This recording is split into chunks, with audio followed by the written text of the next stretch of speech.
जय हिंद, नमस्कार सभी लोगों को। देखिए आज हम क्लास 10th का नया चैप्टर स्टार्ट करने जा रहे हैं, अम्ल क्षारक एवं लवण, यानी कि एसिड बेस एंड साल्ट। और आज हम इस चैप्टर को इतने अच्छे से समझेंगे, इतने अच्छे से शुरू करेंगे कि आपको हम प्रोमिस करते हैं, आपसे वादा करते हैं कि इसमें कोई भी कॉन्सेप्ट ऐसा नहीं होगा जो आपके समझ में नहीं आएगा। बस आप हमसे वादा कीजिए कि आप ये लेक्चर लास्ट तक देखेंगे और लास्ट तक अगर जो भी चीज़ें हम बताएंगे उसमें से कोई एक भी पॉइंट अगर आपको नहीं समझ में आए तो कहिएगा। हम आपसे प्रोमिस करते हैं कि हर एक लेक्चर का हर एक पॉइंट समझ में आएगा आपको। एक बार बस आप लेक्चर देखिए पहले हम समझते हैं अम्ल क्या होते हैं। तो बाबू अम्ल कुछ भी नहीं है, जो भी चीज स्वाद में खट्टा है अम्ल कहलाएगा। जो भी चीज स्वाद में खट्टा है, सिंपल भाषा में पहले समझिए, जो खट है वो क्या हो जाएगा, अम्ल हो जाएगा। जैसे सिरका हो गया, नींबू हो गया, टमाटर हो गया, ये सब चीज क्या है, अम्ल है। मतलब जितना चीज खट्टा है सब अम्ल है, सिंपल भाषा में। क्षार क्या होता है या क्षारक क्या होता है, तो जो भी स्वाद में कड़वे होते हैं, थोड़े कसैले लगते हैं, उनको हम क्या बोलते हैं, क्षारक बोलते हैं। जैसे जामुन खाते हैं, थोड़ा सा कसैला लगता है, कसैला, तो उसको क्या बोलेंगे। जैसे कसैला का मतलब समझते हैं, हल्का हल्का कड़ापन आता है, तो उसको क्या बोलते हैं, ये क्षारक है यानी बेस है। तो जो स्वाद में खट्टे हैं वो अम्ल हैं, और जो थोड़ा सा कसाव लग रहा है, कड़वा लग रहा है, उसको क्या बोलेंगे, क्षार बोलेंगे। और क्या एक होता है लवण, नमक के तरह का जो भी चीज होगा, चाहे काला नमक, सफेद नमक, सेंधा नमक, जैसनो नमक होगा, सब नमक क्या है, साल्ट है। अभी साल्ट के बारे में अच्छे से डिस्कस करेंगे, बस सिंपल भाषा में समझने के लिए कह रहे हैं कि साल्ट क्या है। तो साल्ट जितना भी आप नमक देखते हैं सब साल्ट है। वैसे तो अम्ल और क्षार के मिलने से साल्ट बनता है, यानी कि लवण बनता है, लेकिन समझने के लिए आप यहाँ पे समझ सकते हैं। अब देखिए अम्ल जो होता है, अम्ल क्या है, तो वे पदार्थ जो स्वाद में खट्टे होते हैं। अब कई लोग कहते हैं हमारा मनवा बड़ी खट हो गया, हमारा मन बड़ी खट हो गई आज, तो इसका मतलब क्या हुआ, उसका मन अम्लीय हो गया है, यानी कि एसिडिक हो गया है। तो कहिएगा एसिडिक हो गया, इसमें बेस मिलाइए, आपका मन एकदम लवड़ी हो जाएगा, मतलब कि लवण बन जाएगा। अभी समझाएंगे तो समझ में आ जाएगा। पहले समझिए अम्ल क्या होता है। अम्ल को इंग्लिश में बोला जाता है एसिड। क्या बोला जाता है, एसिड। अब ये एसिड जो है ये लैटिन भाषा का शब्द है, ये हमारे बोलचाल के भाषा का शब्द नहीं है। ये किस भाषा का शब्द है, लैटिन भाषा का शब्द है, जिसका अर्थ होता है, एसिड शब्द का अर्थ होता है शोर, यानी कि खट्टा। क्या होता है, खट्टा। तो वे पदार्थ जो स्वाद में खट्टे होते हैं क्या कहलाते हैं बाबू, अम्ल कहलाते हैं। जो भी चीज खट्टा होगा अम्ल कह देंगे उसको, ठीक। अब इसके बाद एसिड शब्द की उत्पत्ति लैटिन भाषा से हुई है, ये खट्टा होता है, ये चीजें आपको याद रखनी है। इसका परिभाषा क्या लिखा हुआ है, ऐसे पदार्थ जो स्वाद में खट्टे होते हैं, जल में घुलकर H+ आयन देते हैं तथा नीले लिटमस को लाल कर देते हैं। क्या कर देते हैं, नीले लिटमस को लाल कर देते हैं, अम्ल कहलाते हैं।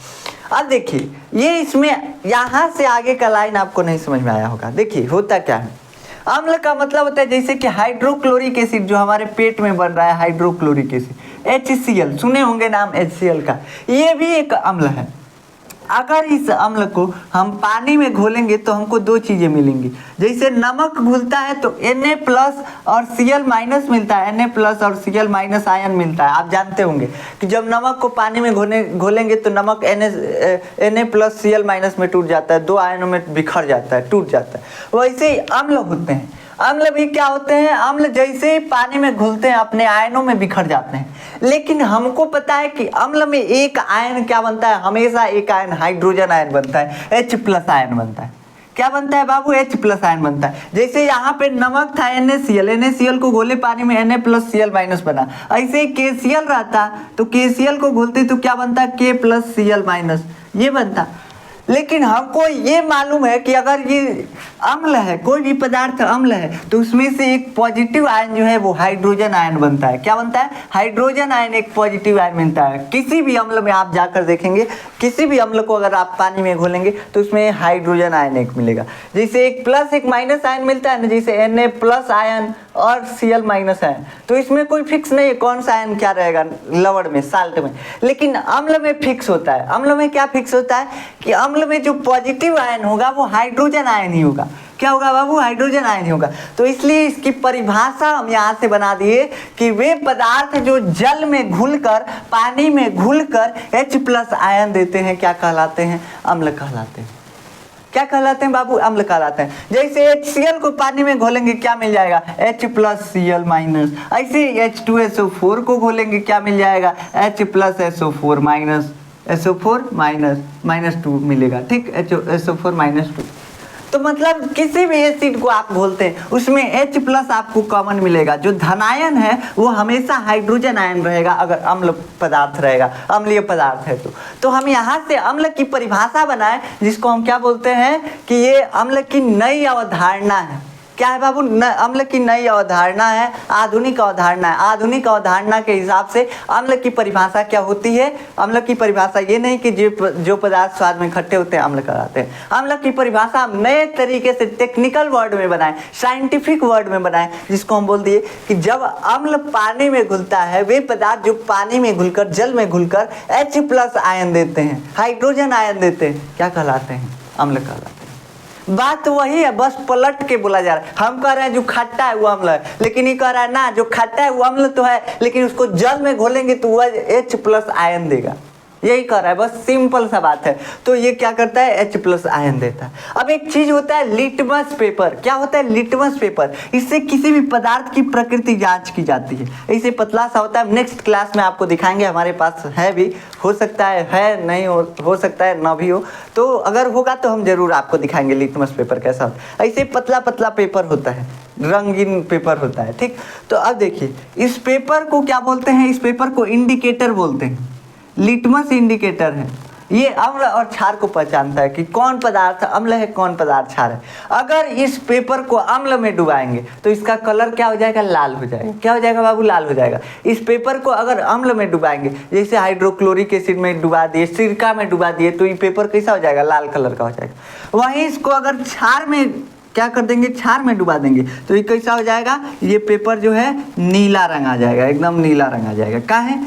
जैसे जामुन उमून में इस पेपर को रगड़ दिए तो ये क्या हो जाएगा? क्षार से मिला तो नीला हो जाएगा। तो याद रखिएगा, जब लिटमस पेपर अम्ल से मिलता है तो लाल हो जाता है और क्षार से मिलता है तो नीला हो जाता है। अम्ल से लाल, देखिए लाल कैसे याद रखेंगे? आगे कैसा होता है? लाल होता है। आगे क्या काम करता है? जलाने का काम करता है। एसिड क्या काम करता है? एसिड अटैक सुने होंगे, एसिड अटैक जलाने का काम करता है, जल जाता है, स्किन जल जाता है। तो यहाँ से याद रखेंगे कि एसिड जलाता है यानी लाल, लाल मतलब लिटमस पेपर लाल हो जाएगा, लिटमस पेपर लाल हो जाएगा। एसिड जलाता है लाल यानी लिटमस पेपर लाल हो जाएगा। याद करने का तरीका है सिंपल सा, अभी सारा ट्रिक से आपको याद कराएंगे। तो याद रखिए इसका परिभाषा कैसे याद रखेंगे? तो देखिए परिभाषा, ये सारी परिभाषाएं ही हैं। 3 परिभाषा इसका है कि जो पदार्थ स्वाद में खट्टे होते हैं अम्ल कहलाते हैं, जो पदार्थ जल में घुलकर H+ आयन देते हैं अम्ल कहलाते हैं, और तीसरा क्या है कि वे पदार्थ जो नीले लिटमस को लाल कर देते हैं। अम्ल में जब भी लिटमस पेपर डूबेगा लाल हो जाएगा, तो जो नीले लिटमस को लाल कर देते हैं वो भी क्या कहलाते हैं? अम्ल कहलाते हैं, ठीक। तो 3 परिभाषा अम्ल की हमने बताई। अब इसमें से पूछता है कि अम्ल की आधुनिक अवधारणा क्या है, तो आप कहेंगे अम्ल की आधुनिक अवधारणा ये बीच वाली है कि जब अम्ल जल में घुलता है तो H+ आयन देता है, हाइड्रोजन आयन देता है। बस यही अम्ल की आधुनिक अवधारणा है, यही लिखना होता है आपको। और थोड़ा सा ये HCl लिख दीजिएगा, H+Cl- आपका कंप्लीट हो जाएगा अम्ल की आधुनिक अवधारणा। ये आपको कंफ्यूज करने के लिए पूछा जाता है, अम्ल की आधुनिक अवधारणा बताइए क्या है, बस कंफ्यूज करने के लिए। ये बीच वाला डिफिनेशन हम तो तीनों बता दिए, आप जो मन करे लिखिए। आधुनिक बोलेगा तो ये बीच वाला लिखेगा, इसे सिंपल पूछ देगा, सब एक में मिला के लिख दीजिएगा, कोई दिक्कत नहीं है, एग्जामिनर अच्छा से चेक करेगा। देखिए अम्ल क्या है, तो जैसे सिरका हो गया, सिरका देखे होंगे, सिरका जीरा और डाल के बनता है, ईख के रस से बनता है, गन्ने के रस से बनता है ये सिरका।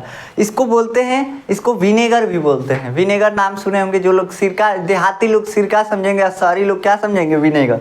तो देखिए सिरका जो होता है ये भी अम्ल है। नींबू का रस कैसा होता है? खट्टा होता है, इसे करते हैं ना, तो ये क्या है? खट्टा लगता है, तो ऐसे लगता है कि पूरा चेहरा मतलब झकझोर दिया जाता है। तो क्या है? नींबू का रस क्या है? खट्टा यानी अम्ल है। H2SO4, H2SO4 क्या है? सल्फ्यूरिक एसिड इसका नाम है। H2SO4 क्या है? Sulphuric acid. और यही एसिड है जिससे एसिड अटैक के मामले आते हैं।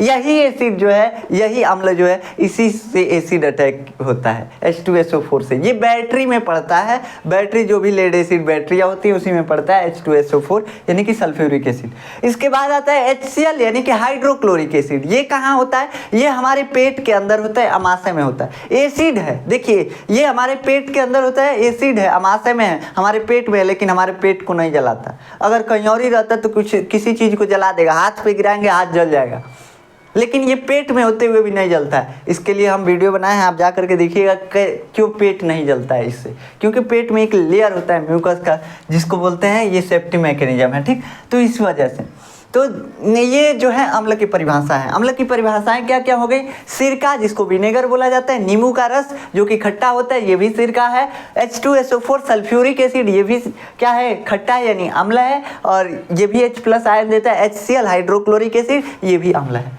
अब अम्लों के प्रकार के बारे में हम समझ लेते हैं, अम्ल कितने प्रकार के होते हैं। तो हम अगर आधार बनाएं तो कई आधार पे अम्ल कई प्रकार के होते हैं। जैसे हम आधार बनाएं कि अम्ल किस स्रोत से प्राप्त हो रहा है, किस सोर्स से प्राप्त हो रहा है, तो उस आधार पे अम्ल के कितने प्रकार होते हैं? 2 प्रकार होते हैं। जैसे अगर पानी हम कह रहे हैं पानी किस सोर्स से प्राप्त होता है, तो हम कह सकते हैं मोटर से निकाल रहे हैं, नलका से चला रहे हैं, हो सकता है कि नहीं ट्यूबवेल से चला रहे हैं। तो पानी के सोर्स के आधार पे, कुएं से निकाल रहे हैं, सोर्स के आधार पे पानी कई तरह का हो सकता है। वैसे अम्ल के सोर्स के हिसाब से, स्रोत के हिसाब से कि अम्ल कहाँ से लाया जा रहा है, उस हिसाब से अम्ल 2 तरह के होते हैं। क्या क्या? एक प्राकृतिक अम्ल होता है यानी नेचुरल एसिड, और एक होता है कृत्रिम अम्ल यानी सिंथेटिक एसिड। इसके बारे में समझते हैं। देखिए प्राकृतिक एसिड, प्राकृतिक अम्ल यानी इसको दूसरे नाम से भी जानते हैं, प्राकृतिक अम्ल को कार्बनिक अम्ल के नाम से जानते हैं। क्या जानेंगे? प्राकृतिक अम्ल को कार्बनिक अम्ल भी कहते हैं, प्राकृतिक अम्ल को कार्बनिक अम्ल भी कहते हैं। अब ये प्राकृतिक अम्ल यानी ये नाम से ही मालूम चल रहा है कि ये प्राकृतिक अम्ल क्या है? जो प्रकृति हमें दे, ऐसा अम्ल जिसे प्रकृति से लिया जाए, प्रकृति खुद बनाती हो। जैसे नींबू का रस हो गया, ये भी प्रकृति में मिलता है। हम क्या उसको बनाने जाते हैं? नींबू तुम अम्ल बनाओ करने जाते हैं? नहीं, उसमें हम कुछ भी नहीं करते, बस पौधा लगा के छोड़ दिए, अम्ल बन जाएगा अपने आप, है कि नहीं? तो वो नींबू का रस क्या है? सिट्रिक एसिड जिसको बोला जाता है, वो क्या है? तो वो बाबू वो भी क्या है? वो भी नेचुरल एसिड है यानी कि प्राकृतिक अम्ल है। तो ऐसे अम्ल जो हमें प्रकृति से ऐसे ही मिल जाते हैं उनको प्रकृति अम्ल या कार्बनिक अम्ल कहते हैं, ठीक। तो यहाँ पे लिखा हुआ है वे अम्ल जो प्रकृति से प्राप्त होते हैं प्राकृतिक या कार्बनिक अम्ल कहलाते हैं, ठीक। अब ये प्राकृतिक या कार्बनिक अम्ल के कुछ एग्जाम्पल आपको याद रखने हैं, क्योंकि एग्जाम में पूछे जाते हैं। तो बाबू हम कह रहे हैं तो याद कीजिए, बहुविकल्पी में एकदम पक्का 1 नंबर में तो पूछेगा ही इस एग्जाम्पल से। 1 नंबर में नहीं तो 4 नंबर में पूछ सकता है, कोई दिक्कत नहीं है। मिलान करने के लिए बोल देगा, 4 नंबर का दे देगा। तो आप इसमें से सारी चीज़ें याद रखिए इन्फॉर्मेशन, ताकि एग्जाम में जो भी आए हम बता देते हैं क्या आ सकता है। ये जो परिभाषा है बहुत कम में आता है, ये आ सकता है, यही सारा आ सकता है। तो देखिए ये प्राकृतिक अम्ल के एग्जाम्पल क्या क्या होते हैं। प्राकृतिक अम्ल क्या होता है? फार्मिक अम्ल यानी मेथेनोइक अम्ल इसको बोला जाता है। मेथेनोइक अम्ल का फार्मूला क्या होता है? HCOOH। वैसे हमको फार्मूला से मतलब नहीं है, छोड़िए फार्मूला छोड़िए। एथेनोइक अम्ल मेथेनोइक अम्ल या फार्मिक अम्ल। फार्मिक अम्ल क्या होता है? तो फार्मिक अम्ल या मेथेनोइक अम्ल, मेथेनोइक अम्ल इसका IUPAC नाम है। फार्मिक अम्ल ये चींटियों के काटने पे रिलीज होता है और मधुमक्खियों के डंक में पाया जाता है। देखिए कैसे याद रखेंगे? फार्मिक मतलब फाड़ने वाला। चींटी अगर काटेगी तो क्या हो जाएगा? फट जाएगा हमारा चमड़ा। वैसे तो काटती है तो नहीं फटता है, चुभन होता है बस। तो ऐसे बस याद करने के लिए, चींटी अगर काटेगी हमारा चमड़ा फट जाएगा, चमड़ा फट जाएगा यानी फार्मिक अम्ल, चमड़ा फट जाएगा यानी फार्मिक अम्ल। मधुमक्खी डंक मारेगी, फार्मिक अम्ल। कहाँ है फार्मिक अम्ल? कहाँ से कि चमड़ा फट जाएगा, इसलिए क्या हो जाएगा? फार्मिक अम्ल। याद करने का तरीका है, ऐसे याद किया जाता है। फार्मिक अम्ल किस में होता है? तो चींटियों के डंक में, मधुमक्खियों के डंक में, इन सब में क्या होता है? फार्मिक अम्ल होता है। फार्मिक अम्ल होता है। जब भी चींटी काटेगी फार्मिक अम्ल छोड़ देगी, कुछ देर तक खजुआते रहिए, चढ़ेगा कुछ देर, आई चींटी काट के भाग गई भाई, खत्म बात। समझ में आया?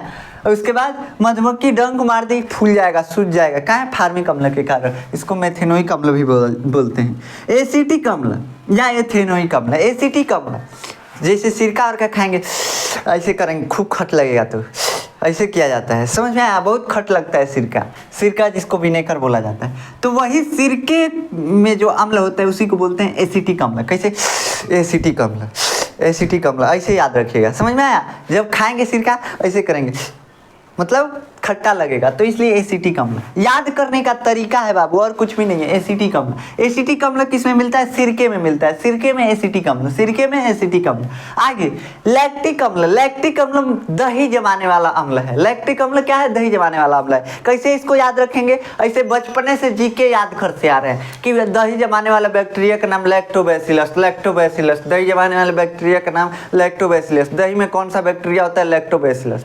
याद करते आ रहे हैं कि नहीं? तो वही लैक्टोबैसिलस से याद रखिएगा, दही में कौन सा अम्ल? लैक्टिक अम्ल। दही में कौन सा अम्ल? लैक्टिक अम्ल। और आगे आगे सिट्रिक अम्ल, सिट्रिक अम्ल किस में मिलता है? अभी बताया है, नींबू में, सिट्रस फलों में मिलता है सिट्रिक अम्ल।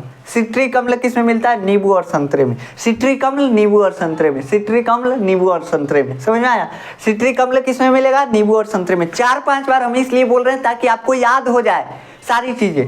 सिट्रिक अम्ल नींबू और संतरे में, देखिए स से सिट्रिक, स से संतरा, स से सिट्रिक, स से संतरा, और संतरा आ गया मतलब नींबू। स से सिट्रिक, स से संतरा, और संतरा आ गया मतलब नींबू भी, नींबू भी साथ में ले लीजिएगा, ठीक। उसके बाद ऑक्जेलिक अम्ल, ऑक्जेलिक अम्ल टमाटर से मिलता है। ऑक्जेलिक अम्ल किससे मिलता है? टमाटर से मिलता है। ऑक्जेलिक अम्ल टमाटर से मिलता है। ऑक्जेलिक अम्ल टमाटर से मिलता है, बस याद रखिएगा, ऑक्जेलिक अम्ल टमाटर से मिलता है। ये कैसे याद रखना पड़ेगा। टार्टेरिक अम्ल, टार्टेरिक अम्ल किससे मिलता है? टार्टेरिक अम्ल इमली से मिलता है। देखिए अगर आप इमली उमली खाने के लिए बोलेंगे ना, तो घर वाले लोग उसको मना करेंगे, टारेंगे, आपकी बात को टारा जाएगा, टाला जाएगा। समझ में आ रहा है? तो उसी से याद रखिएगा, टार्टेरिक अम्ल इमली में मिलता है। किस में मिलता है? इमली में। इमली खाने से लोग पतले हो जाते हैं, ऐसे मिथ है, इसीलिए मिथ क्या रियलिटी है, तो उसीलिए लोग मना करते हैं। तो याद रखिएगा, टार्टेरिक अम्ल इमली जब भी आप खाने के लिए घर पे बोलेंगे, मना किया जाएगा, आपके बात को टाला जाएगा, तो इसलिए टार्टेरिक अम्ल। इमली में क्या? टार्टेरिक अम्ल, ठीक। इमली का पानी पीने से, गुपचुप में इमली का पानी होता है, जो फुल्की होता है उसमें इमली का पानी होता है, इसलिए घर वाले लोग मना करते हैं कि नहीं पिए, नहीं पियो इसको, तो टालते हैं आपकी बातों को, इसलिए टार्टेरिक अम्ल। याद करने का तरीका है बस।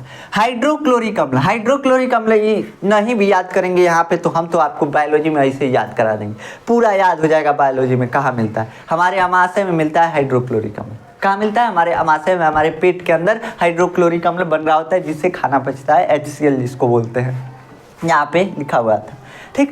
तो ये सारे अम्ल जो हैं प्राकृतिक अम्ल हैं। एक बार फिर से, फार्मिक अम्ल चींटी और मधुमक्खियों के डंक में, एसिटिक अम्ल सिरके में, एसिटिक अम्ल सिरके में, लैक्टिक अम्ल दही में, और उसके बाद सिट्रिक अम्ल नींबू और संतरे में। सिट्रिक मतलब संतरा, संतरा मतलब नींबू, तो नींबू और संतरे में। ऑक्जेलिक अम्ल, ऑक्जेलिक अम्ल टमाटर में मिलता है। ऑक्जेलिक अम्ल टार्टेरिक अम्ल इमली में मिलता है। हाइड्रोक्लोरिक अम्ल ऐसे ही पता है, पेट में मिलता है। खत्म हो गया, सारा चीज खत्म हो गया, प्राकृतिक अम्ल। अब आता है कृत्रिम अम्ल, जिसको दूसरे नाम से जानते हैं खनिज अम्ल के नाम से, क्योंकि ये खनिजों से मिलकर के बना होता है। ये अम्ल जो है कृत्रिम अम्ल, कृत्रिम अम्ल का मतलब सिंथेटिक एसिड। सिंथेटिक एसिड ऐसे एसिड है जिसको हम लैब में बनाते हैं, ये प्रकृति में कहीं नहीं मिलते। जैसे सल्फ्यूरिक एसिड हो गया, इसको बनाएंगे हम लैब में। तो ये सारी चीज़ें, नाइट्रिक एसिड हो गया, इसको लैब में बनाएंगे। तो ये सारी एसिड जो है, इनको लैब में बनाया जाता है। तो अगर हम बना रहे हैं किसी एसिड को, किसी अम्ल को बना रहे हैं, तो कहेंगे सिंथेटिक एसिड है, मतलब कि कृत्रिम अम्ल है, इसको हम बनाए हैं, हम क्रेडिट लेंगे, इसलिए इसको नाम दिया जाता है कृत्रिम अम्ल या खनिज अम्ल। खनिज अम्ल क्यों? क्योंकि ये जो भी लैब में बनाए जाते हैं अम्ल, खनिजों के द्वारा बनाए जाते हैं, इसीलिए इनको खनिज अम्ल भी बोलते हैं। तो वे अम्ल जो खनिजों के द्वारा प्रयोगशाला में बनाए जाते हैं, यानी लैब में बनाए जाते हैं, खनिज अम्ल कहलाते हैं या कृत्रिम अम्ल कहलाते हैं। अब देखिए, अब इसमें एग्जाम्पल क्या आता है? जो भी लैब में बनाए जाएंगे, किससे बनाए जाएंगे? खनिज से बनाए जाएंगे। जो भी लैब में बनाए जाएंगे, खनिज से बनाए जाएंगे, इसलिए क्या बोला जाता है? खनिज अम्ल या कृत्रिम अम्ल। अब इसमें एग्जाम्पल क्या आता है? नाइट्रिक अम्ल, HNO3। नाइट्रिक अम्ल जो है क्या है? नाइट्रिक अम्ल भी कृत्रिम अम्ल है। हाइड्रोक्लोरिक अम्ल HCl, देखिए HCl प्राकृतिक रूप में मिलता है, प्राकृतिक रूप में हमारे अमाशय में मिलता है, लेकिन इसको सिंथेटिक भी किया जा सकता है, इसको बनाया भी जा सकता है, तो लैब में बनाया भी जा सकता है। तो इसलिए हाइड्रोक्लोरिक अम्ल प्राकृतिक अम्ल और कृत्रिम अम्ल दोनों में आता है, क्योंकि इसको बनाया भी जा सकता है। प्राकृतिक रूप में तो मिलता है, प्राकृतिक में तो ऐसे ही मिलता है, लेकिन इसको बनाया भी जा सकता है, इसलिए हाइड्रोक्लोरिक अम्ल क्या है? हाइड्रोक्लोरिक अम्ल सिंथेटिक अम्ल भी है और नेचुरल अम्ल भी है, नेचुरल एसिड भी। अब आता है सल्फ्यूरिक एसिड H2SO4। ये बैटरी में पड़ता है, लेड एसिड बैटरियों में जो भी इन्वर्टर हमारे घर लगे हुए हैं इसमें रहता है ये सल्फ्यूरिक एसिड, हालांकि बहुत कम मात्रा में रहता है। तो सल्फ्यूरिक एसिड जो है ये भी सिंथेटिक एसिड है, यानी कि कृत्रिम अम्ल है, इसको भी बनाया जाता है। उसके बाद आता है फास्फोरिक अम्ल H3PO4। H3PO4 ये फास्फोरिक अम्ल, ये भी क्या है, तो ये भी अम्ल है जो कि सिंथेट किया जाता है, बनाया जाता है, लैब में ही बनाया जाता है। तो ये सारे अम्ल, 4 अम्ल आपको याद रखने हैं जो कि लैब में बनाए जाते हैं। ये याद है तो इसके अलावा सब तो किस में बनाए जाते हैं, लैब में ही बनाए जाते हैं, याद रखिए। अब आगे आता है प्रबलता के आधार पर। पहला आधार हम क्या लिए कि बनाया कहाँ जा रहा है, कहाँ से मिल रहा है, प्रकृति से मिल रहा है कि हम खुद बना रहे हैं। इस आधार पर हम अम्ल को डिवाइड किए कि ये कृत्रिम अम्ल है, ये प्राकृतिक अम्ल है। अब हम इस आधार पे डिवाइड करेंगे कि अम्ल जो है प्रबल है, इसकी क्षमता कितनी है, क्षमता के आधार पर, इसकी कैपेसिटी के आधार पे। मान लीजिए बैटरी का पानी पहले हाथ जला देता था, लेकिन अब हाथ पे गिरता है तो हाथ जलता होता नहीं है। क्यों? क्योंकि उसकी कैपेसिटी, इंटेंसिटी कम की गई है, उसकी क्षमता को कम किया गया है, दुर्बल किया गया है, उसको कमजोर किया गया है, उस अम्ल बैटरी के पानी को कमजोर किया गया है ताकि ये शरीर को हानि न पहुंचा सके। समझ में आया? तो इस आधार पे हम अम्ल को 2 प्रकार में बांटते हैं, प्रबल अम्ल और दुर्बल अम्ल, जिसको एक को बोलते हैं स्ट्रॉन्ग एसिड और दूसरे को बोलते हैं वीक एसिड। स्ट्रॉन्ग एसिड यानी प्रबल अम्ल। प्रबल अम्ल क्या है, तो वे अम्ल जो जल में घुलकर अत्यधिक मात्रा में H+ आयन देंगे।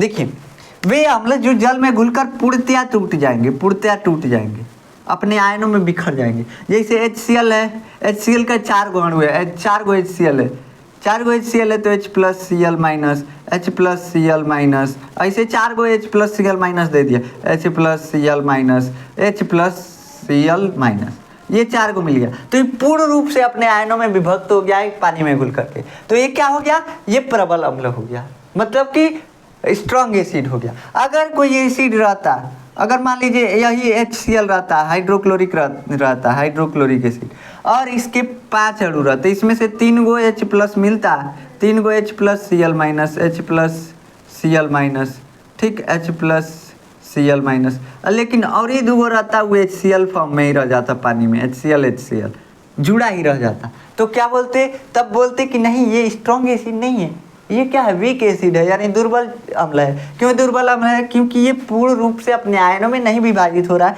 पूर्ण रूप से हाइड्रोजन आयन नहीं दे रहा है। तो क्या बोलेंगे कि ऐसे अम्ल जो पूर्णतया जल में विभाजित हो जाते हैं, पूर्णतया जल में क्या हो जाते हैं, पूर्णतया जल में अपने आयनों में टूट जाते हैं, या अत्यधिक मात्रा में H+ आयन देते हैं, जितना ज़्यादा टूटेंगे उतना ही H+ आयन देंगे। तो वे अम्ल जो जल में घुलकर पूर्णतया अपने आयनों में टूट जाते हैं या अत्यधिक H+ आयन देते हैं, क्या कहलाते हैं, प्रबल अम्ल कहलाते हैं। अब इसमें प्रबल अम्ल में एग्जाम्पल आता है HCl, H2SO4, HNO3। जितने भी सिंथेटिक अम्ल हैं सब आ जाएंगे प्रबल अम्ल में, जितने भी सिंथेटिक अम्ल हैं सब प्रबल अम्ल में आ जाएंगे, ठीक।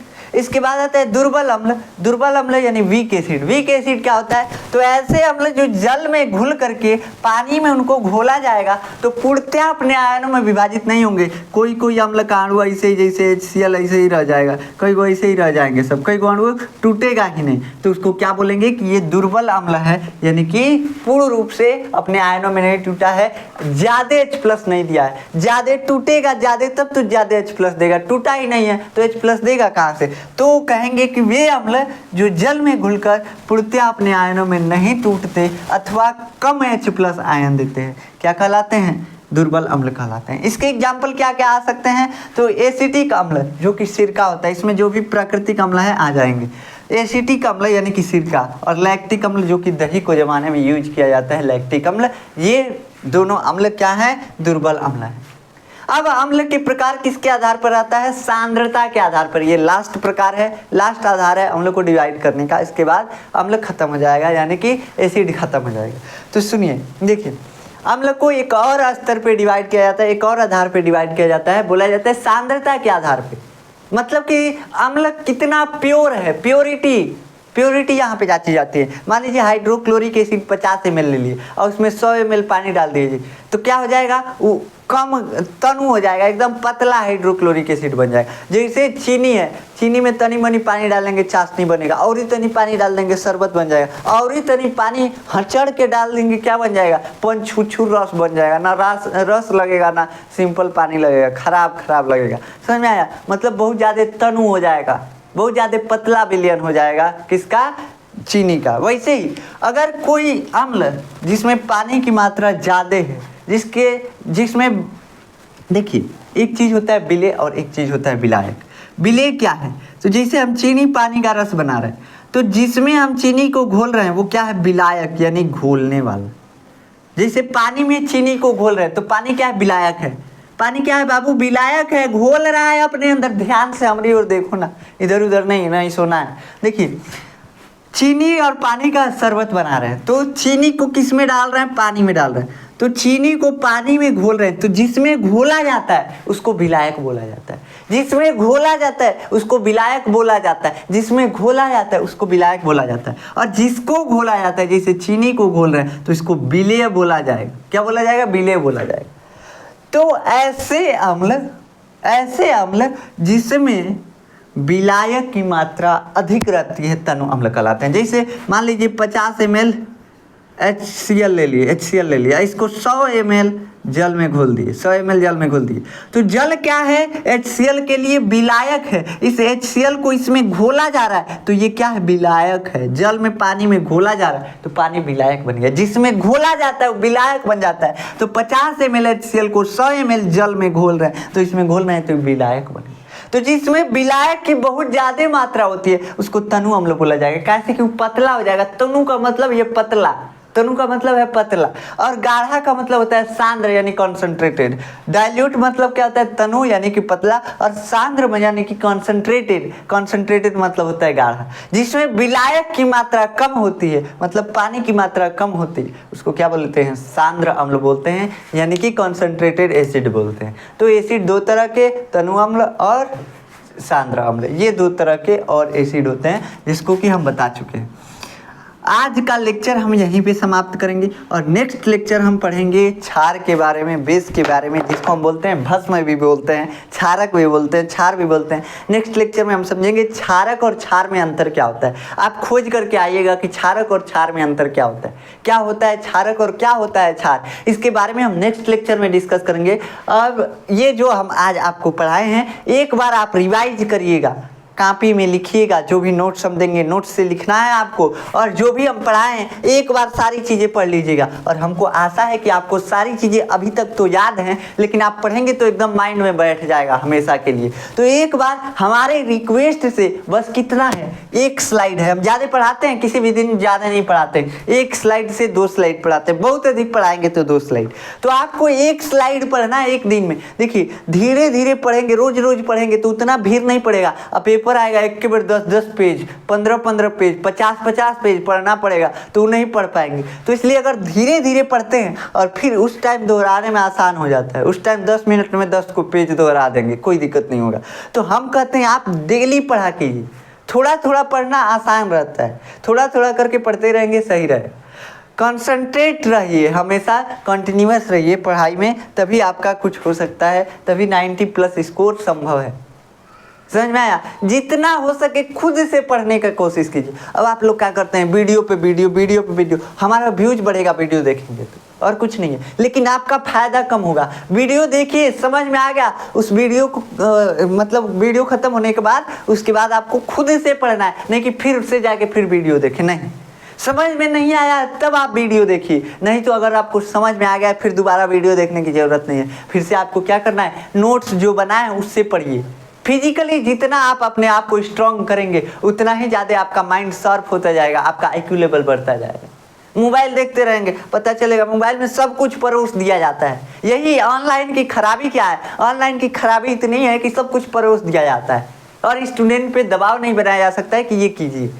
बस कह दिया जाता है स्टूडेंट करे ना करे कोई मतलब नहीं बनता है। तो ये ऑनलाइन का ज़माना जो है बहुत अच्छा है, लेकिन बस इस मामले में ख़राब है कि ये सब कुछ परोस देता है। मैथ का सवाल लगवाया जाएगा, हर एक क्वेश्चन सॉल्व कराया जाएगा, हर एक question line by line solve कराया जाता है। वैसे तो हम नहीं कराते हैं, हम कुछ क्वेश्चन आपको प्रैक्टिस करने के लिए देते हैं, इसीलिए देते हैं ताकि आप प्रैक्टिस करें। नहीं तो हम भी चाहें तो सारा क्वेश्चन करा सकते हैं, कोई दिक्कत नहीं। बहुत तेज़ी से कराएंगे, चैप्टर कंप्लीट हो जाएगा, कोई दिक्कत नहीं। लेकिन हम छोड़ देते हैं, आपके प्रैक्टिस के लिए छोड़ते हैं। प्रैक्टिस करेंगे तभी आपको आएगा। मैथ तो कहता है कि आप हमारे पीछे जब तक नहीं भागेंगे हम रुकेंगे ही नहीं, उसको भगाना पड़ता है तभी रुकता है। ऐसे तो आपको छुट्टियाएगा, चल देखते हैं कहाँ तक चलता है, छुट्टियाता रहता है। तो मैथ और साइंस दोनों सब्जेक्ट के पीछे अगर आप पड़ जाते हैं तो ये रुक जाते हैं, सब कहेंगे दोस्ती कर लो ना, दोस्ती कर लो, मतलब बहुत अच्छे लगने लगेंगे। समझ में आया? तो मैथ और साइंस से आप बस दोस्ती कीजिए और एक बार दोस्ती करके देखिए कितना अच्छा, कितना इंटरेस्टिंग सब्जेक्ट है। इससे अच्छा स्कोर आपका एग्जाम में कहीं हो ही नहीं सकता है मैथ और साइंस से। सभी बच्चे डरते हैं मैथ साइंस बहुत हार्ड है, इसमें स्कोर नहीं आएगा। आप एक बार पढ़ करके देखिए, इसको एकदम ध्यान से पढ़िए। हम प्रोमिस किए हैं कि ये लेक्चर आपको तुरंत याद होगा, समझ में आएगा हर एक पॉइंट। आया है कि नहीं आया है? नहीं आया है तो भी बताइएगा, ऐसा नहीं है कि ऐसे बस झूठ कर दिए कि हाँ आ गया, नहीं बताइएगा नहीं आया होगा, ठीक। लेकिन हमको आशा है कि हर एक पॉइंट आपको समझ में आया होगा। हम भी इंसान ही हैं, इंसान समझाता है, हो सकता है समझ में आए ना आए, कोई दिक्कत नहीं, ठीक। तो आशा है कि आपको ये सारी चीज़ें समझ में आई होंगी। आपको नोट्स मिल जाएगा डिस्क्रिप्शन बॉक्स में, आपको टेलीग्राम चैनल का लिंक मिल जाएगा। टेलीग्राम से आप जा करके नोट्स डाउनलोड कर सकते हैं, वहाँ से लिखेंगे। वैसे कोशिश कीजिए कि अपने आप से परिभाषा लिखा जाए, अपने आप से सारी चीज़ें लिखी जाए। जो भी याद नहीं आता है उसको नोट्स से देखा जाए, नोट्स डाउनलोड कर लिया जाए, कोई दिक्कत नहीं। लेकिन जो याद नहीं आ रहा है उसको नोट्स से देख करके लिखा जाए। ऐसे अपने मन से नोट्स बनाएंगे ना तो आपको एकदम माइंड में बैठता जाएगा, कभी पढ़ना ही नहीं पड़ेगा। तो इसलिए हम कहते हैं कि पढ़िए और आधा घंटा बस लेक्चर के बाद रेस्ट कीजिए और उसके बाद नोट्स बनाना स्टार्ट कीजिए। नोट्स बनाइए और अगर नहीं आ रहा है तो नोट्स जो हम प्रोवाइड कर रहे हैं वहाँ से देखिए, नहीं तो नहीं देखिए, अपने मन से बनाते चलिए जितना याद आ रहा है। आशा है कि हमको जो भी पढ़ाए हैं वो समझ में आया है, याद हुआ है। मिलते हैं नेक्स्ट लेक्चर में, तब तक के लिए जय हिंद।